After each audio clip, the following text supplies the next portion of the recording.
Hello everyone and welcome back to my channel. Today I got a review for you guys of the Spyderco Endura with the hollow ground blade and the black FRN handles. Now this knife has a very special place in my heart. Where most people would probably put the Delica, I put my Endura, and it's because this was one of my first real knives. This was one of my first Spydercos. It actually was my first Spyderco, and this knife is just all around phenomenal. And you're going to see that during this review just how much I love this knife, because this guy has got a lot of good qualities for me. So anyways, we'll just jump right in and go over what I like, don't like, and if I can recommend this for you guys. Now, first of all, what do I like about this knife? Now, I really love this knife's ergonomics. This is one of the most comfortable knives in my whole collection. I'd say right behind the ZT-0452CF. The handle is super nice and rounded, you guys can see here. They also did this cool thing where right where the jimping is, to make sure that you can get a very comfortable grip right here in your finger, they rounded this so that the jimping wouldn't cut at your finger, which means that you get a very satisfying and comfortable grip with this guy. Now, it's also very nice the fact that they put this really good jimping right here behind the lock. For some reason, that slides on my thumb and actually feels really good. Which, another good thing is the jimping that they decided to put on the blade right here. This helps so much in making sure that your thumb, when it locks in, it's in. So when you stab, you don't have to worry about your thumb riding up. And when you cut, your thumb won't slide down. Like, you are locked in this grip. And I just absolutely love that. I think, personally, Spyderco, one of their best traits is how good they make their jimping. Now, another thing that's pretty good about this knife is this spider hole. Now, I haven't got to review a Spyderco yet since I've started this channel, so I'm excited to talk about the Spidey hole. The Spidey hole is one of my probably all-time favorite opening systems. It causes for a lot of cool ways to open. You can open it with your thumb, like so, which is, that's standard. You can do that. Sorry. Another thing you can do is flick it open with your index finger, kind of just flicking it out. Trademark Spidey flick. It's very nice and very easy to open. I absolutely love Spidey holes on knives. I mean, especially on knives like your PM2 here. Spidey holes are just so incredibly useful and make life just super easy and full ambidextrous, which will get me into what I like next, which is the 4-position pocket clip. You can have tip up carry on the right side, or tip down carry on the right side, or tip up carry on the left side, or tip down carry on the right side as well. So that's just phenomenal. I mean, that is, you got 4 different positions for a clip. If you are a lefty who likes tip down, I would argue that you are crazy, but I'd also say, you know what, you can do it. And you could also do it if you wanted it this way if you were a lefty. So that's just absolutely perfect that they did that. And this is a full ambidextrous knife. This is a back lock with a Spidey hole. So that means it is full ambi for anyone who wants to carry this guy. Sorry guys, I can't really talk today. I'm going to be real with you. But the next thing I like about this knife is this cool new blade that they're doing. Now, you can still get the full flat grind, and you can also still get the K690, or K390, excuse me. But this blade, honestly, is pretty nice. I mean, it makes for a very thick tip, so that your tip is going to be very rugged, or not rugged, but rigid, and just good to go. And you get a very thick, kind of like blade stock here, which you usually don't get from the standard version. Same with like the Delica. I know the Delica also came in a hollow grind, where the spine was a little bit thicker. It makes for a pretty cool blade with a more kind of hard use edge, I suppose you could say. It's just, I mean, it's not as slicey as say like a full flat grind, because a full flat grind, especially like a Spyderco full flat grind, these guys are just so slicey. I don't know if this blade is going to stay as slicey. It's still pretty slicey. This guy cuts paper like nobody's business. But it's not going to be as slicey as your full flat grind, but this edge is definitely going to be a little tougher. Same with your tip. So I do quite like that as well. This is definitely a cool version. I'd like to get a full flat grind in the future, but for now, the hollow grind works for me. Another thing I really like about this knife is the jimping on the handle, actually. So as you guys know, when I reviewed the Voyager, the jimping on the handle was so uncomfortable. This jimping is more realistic. As you guys can see, it's not near as intense, and it's flush this way and a little harder this way, which means that your hand will just fit into this grip, won't get torn up, and it'll keep your hand in the same position. If you stab something, your hand's not going to slide up on the blade. It'll stay down. So I quite enjoy that and like that, and I appreciate that.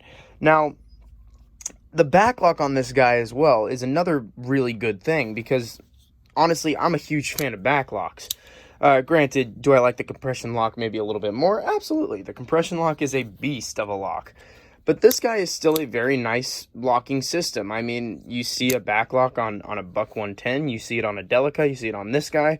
You see it on a couple different Spydercos that use a really good back lock. I'm hoping in the near future I'll be able to pick up a Native 5. Or not a Native 5, excuse me, a Native Chief. I saw a Native Chief actually has a back lock too. I'm hoping to be able to pick that up. Just because it's a really cool looking knife. But anyways, back to this review. But backlocks are just really phenomenal. You know, they really work well. They're very strong and good to go locks. And this one's very smooth. I mean, I don't know if you guys can see this, but I literally can drop the blade. Let me try to show you guys. So the blade literally will just drop. And so that's very cool, is the fact that it's a very drop shutty action because of how smooth just everything's working in there, which is phenomenal. Now, another thing is, I can't tell if you guys can see in there. I don't think you can. Let me try to get some light going. Well, I don't think you guys can see it, but I can see it. There are phosphor bronze washers in here, which is pretty cool. You get some nice washers with this guy. I definitely like that. It also makes the system relatively smooth, which is very nice. I like that. Another thing I like, the pocket clip. I see that this black pocket clip actually comes on every version of this, no matter what the handle color is.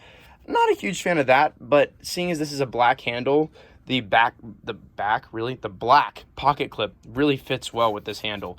So I quite like the pocket clip. It's also not super like tight or anything like that. Like, it lifts up super easy, and it's a very nice pocket clip. There is one gripe I have with it, but I'll mention that a little bit later. For now, it's a really good pocket clip that works really well.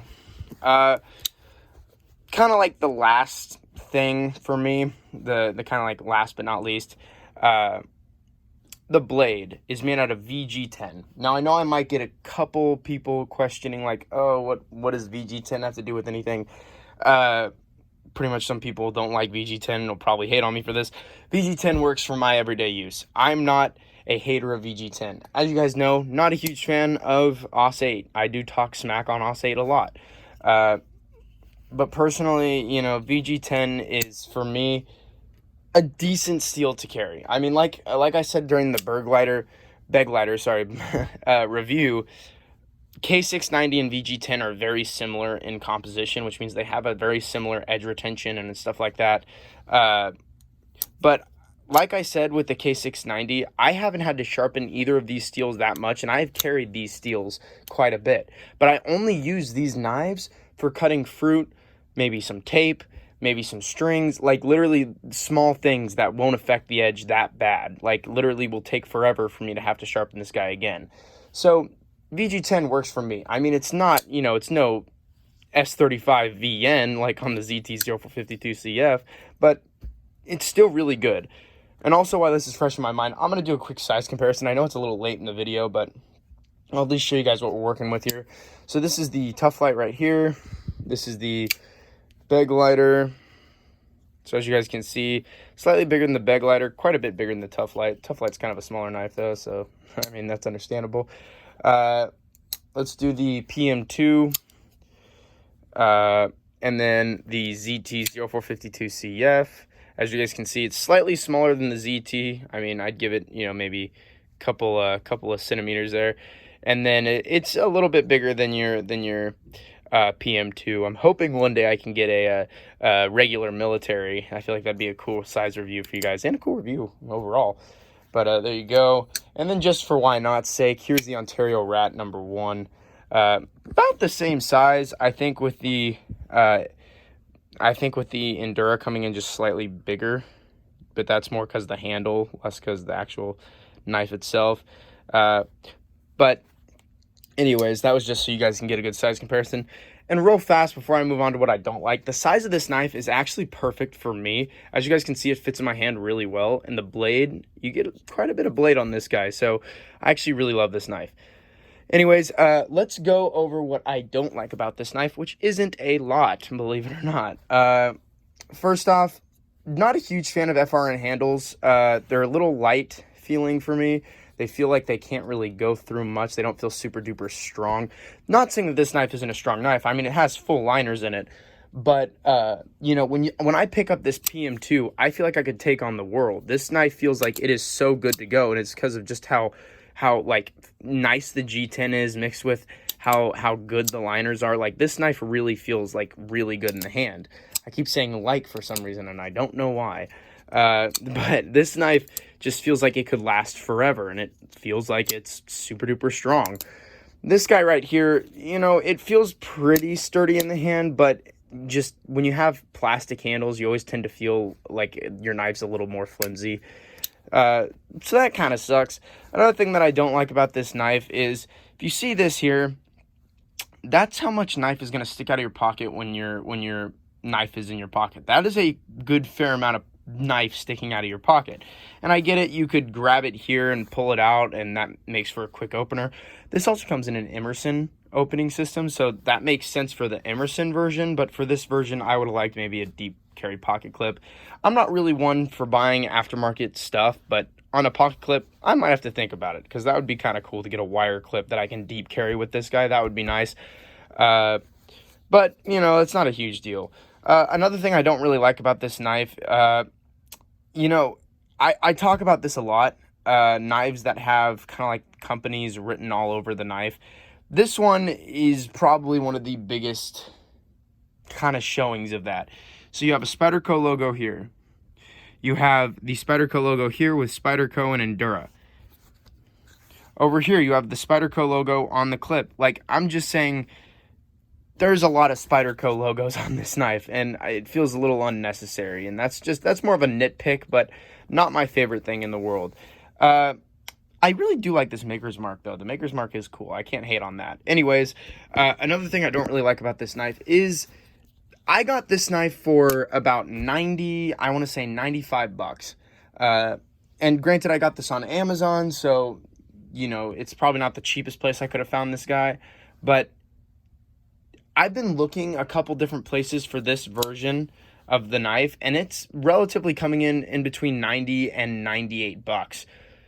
Which is just crazy. I remember a year or two ago where this guy was available for 87 bucks. Like, the prices on these things are jumping up so incredibly high.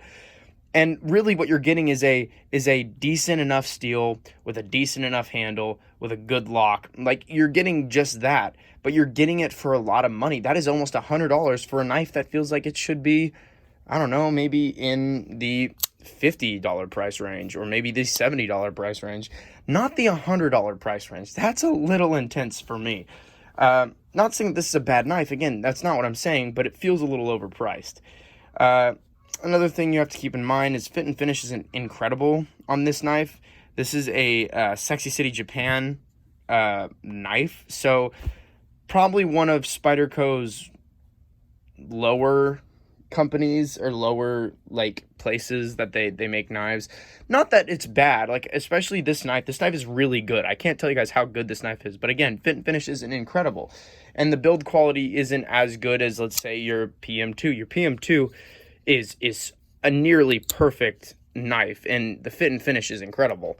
This guy's fit and finish is a little lackluster, and that's just me personally. But that's really all I have to say on the bad. I can 100% recommend this knife for you guys. It's an incredible knife. If you're someone who's looking for a lightweight, good use folder that you can carry every day and not have to worry about it, this is a great knife for that. But again, the price might throw some people off. This knife doesn't feel like it should be at that price range, and I would have to agree with you. I don't think it does. But who knows? Maybe they'll go on sale. Maybe if you look on Blade HQ or Knife Center, or sometimes on Amazon, if you really want to, you know, test your luck, you can go on and see what low of a price you can get for this. I would recommend the full flat grind. Not saying that the hollow grind's bad, but the full flat grind's very slicey and just overall a better EDC kind of blade shape. But anyways, I hope you guys enjoyed. Please like and subscribe, and thank you.